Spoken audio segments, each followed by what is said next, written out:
High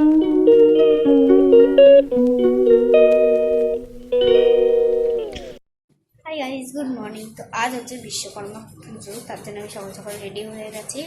মাও ready হয়ে সব পুজোর জোগাড় ফোগাড় করে নিয়েছে। আর তোমরা তো শপিং ব্লগে দেখেছো যে আমি এই জামাটা কিনেছি। তো চলো দেখি মা কী করছে।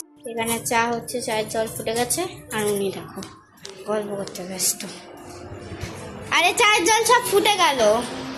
আমি যদি চায়ের জলের কথা না বলতাম তাহলে জানি না জলটা ফুটে কি হয়ে যেত। আর এখানে পুজোর সব জিনিসের জোগাড় হয়ে গেছে, সব কিছু ছোলা বাদাম সব ভিজিয়ে রেডি করে রেখে দিয়েছে। এবার ঠাকুরমশাই আসলে পুজোটা শুরু হবে। আর আমাদের এখানে আলপনাটা কালকে তো দেখেই নিয়েছো, এটা দেখা হয়নি, এগুলো দিয়েছে রাতেরবেলা। সকালবেলা উঠে এই কটা দেওয়া হয়েছে। আর এটা কেমন একটা হয়ে গেছে। এটা আমি জাস্ট বাড়িতে ঘরে কাজগুলো সারবো, সেই জন্য জাস্ট আমি হালকা পাতলা শাড়িটা পরে আছি। আর আমার ঠাকুর ঘরে প্রায় সব গোছানো হয়ে গেছে, আলপনা দেওয়া হয়ে গেছে। এবার খালি রান্না করবে কাকিমারা, নিচে গিয়ে রান্না করবে। কাকিমা বলছে উপরে করবে না, উপরে যেহেতু পুজো আছে, তো সেই জন্য কাকিমা বলছে আমি নিচে গিয়ে সবকিছু করবো। তো আমি বললাম ঠিক আছে। তো নিচে কি কি রান্না করবে তোমাদের সাথে অবশ্যই শেয়ার। সকাল থেকে সবাই না খেয়ে উপোস করে আছে, সেই জন্য একটু চা করা হয়েছে। আর এখানে গঙ্গা জল যেটা কালকে আনা হয়েছিল দক্ষিণেশ্বর থেকে, সেটা ঢেলে নেওয়া হচ্ছে। আর আমাদের ছোট ড্রামটা নিয়ে যায়নি। আর এখানে দেখো কি অবস্থা, পুজোর সময় বৃষ্টির মধ্যে চারিদিকে জামকাপড় ভর্তি। আর ব্যালকনির হাল দেখলে তো মানুষ পাগলই হয়ে যাবে, সেই জন্য ব্যালকনির দরজাটা দিয়ে দিয়েছি। এখানে গদি ফদি ভর্তি। আর এখানে লাটাই আর সুতোটা আর ঘুড়িটা নিয়ে নিয়েছি ঠাকুরের জন্য, তা ওখানেই রেখে দিলাম।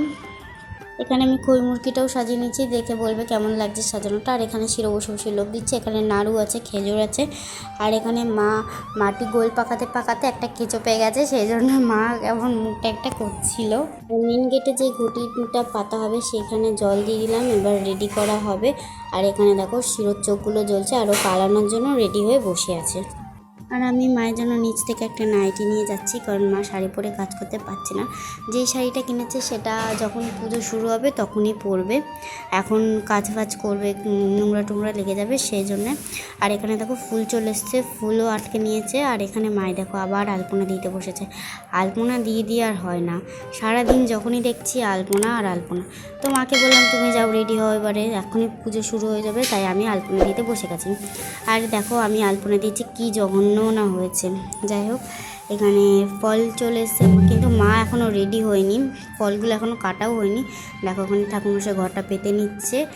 আর এখানে ঠাকুরটাকেও বসিয়ে নিয়েছে। দেখো মুখটা কত সুন্দর হচ্ছে না, টানা টানা চোখ, কত সুন্দর লাগছে ঠাকুরটাকে। ঠাকুরমশাই চলে এসছে, এখানে ঘরটাও পেতে দিচ্ছে, কিন্তু মা এখনও আসেনি। দেখো ফলটা কখন কাটবে জানি না। তারপর চলে এসছে মা ফল কাটতে, ঠিক করে রেডি হয়নি, যাচ্ছে তাই হয়ে রেডি হয়ে চলে এসছে, কারণ সময় নেই। তো এখানে বিশ্বকর্মা পুজো প্রায় কমপ্লিট হয়ে গেছে, শুধু অঞ্জলি দেওয়ার পালা। আর এখানে এই ঠাকুরগুলোকে আমি পুজো দিয়ে দিয়েছি। আর এখানে নিচে আসলাম দেখতে কি হচ্ছে না হচ্ছে। এখানে সব কাটাকুটি করে রেখে দিয়েছে, কিন্তু এখনও রান্না বসানো হয়নি। আর এখানে দেখো কত ছোট ছোট কত সুন্দর সুন্দর গোপাল, কি কিউট লাগছে না দেখতে। আবার নিচ থেকে আবার উপরে চলে আসলাম অঞ্জলি দিতে। দেখো এত করে ফুল দিয়েছে যে আমার হাতেই হচ্ছে না, পড়ে যাচ্ছে। আর আমার কি কাজে, একবার উপর একবার নিচ, একবার উপর একবার নিচ। আর এখানে তারপর অঞ্জলির পর আরতি হচ্ছে, আরতির পরে শুরু হবে হোমযজ্ঞ। তো আরতি এখানে ঠাকুরমশাই দিচ্ছে, আর এখানে মা উলু দিচ্ছে। তারপর সব আরতি কমপ্লিট হয়ে গেলে সবাইকে তাপটা দিয়ে আসলো। আর এইবারে হোমযজ্ঞর জন্য রেডি হবে। পুজো তো প্রায় কমপ্লিটই হয়ে গেছে। এখানে আমরা বেলপাতা বাছাবাছি করছি। আর জানো শিরো কী করেছে, একটা পান নিয়ে চুরি করে খেয়ে নিয়েছে। এখানে বালি বেলপাতা সবই রেডি হয়ে গেছে, শুধু ঘিটা বাদ দিয়ে। আর এখানে আমি কাঠগুলো যেগুলো ছিল সেটাও দিয়ে দিলাম, তারপর ঘিটা গলিয়ে নেওয়া হয়েছে। আর এখানে দেখো এই যে আঁকাটা দিয়েছে, এটা আমার দেখতে হেভি লেগেছে, তো আমি দেখাতে পারিনি, ভুলে গেছি। আর এখানে সব কিছু রেডি করে নিয়েছে সাজিয়ে টাজিয়ে, এবার হবে হোমযজ্ঞ শুরু।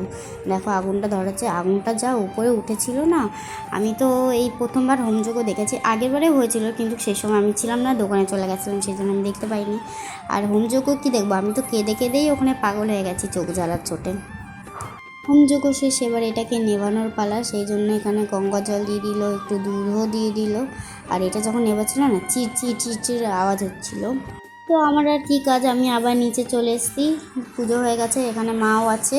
আর এখানে তরকারিটা প্রায় শেষের দিকে হয়ে গেছে, এবার খিচুড়িটা করবে, দেখো তরকারিটা। আর এখানে সবাইকে প্রসাদ দেওয়া হচ্ছে, ফার্স্টে ফল প্রসাদগুলো দেওয়া হয়েছে, তারপর খিচুড়ি আর পাঁচমিশালি লাবড়া না কি বলে ওটাকে দেওয়া হয়েছে। তোমরা তো জানো যে আমাদের বাড়িতে যে কোনো পুজো প্রসাদ দিতে নিতে আমাকেই যেতে হয়, সেই জন্য আমাকে 14 বার ওঠানামা করতে হচ্ছে। সিঁড়ি দিয়ে আমার পুরো পা হাত পা ব্যথা হয়ে গেছে। এখানে আমি শিরোকে খাইয়ে দেবো। দেখো ও খেতে চাইছিল না, কিন্তু যখন দিয়েছি না ও একাই খেয়ে নিয়েছে।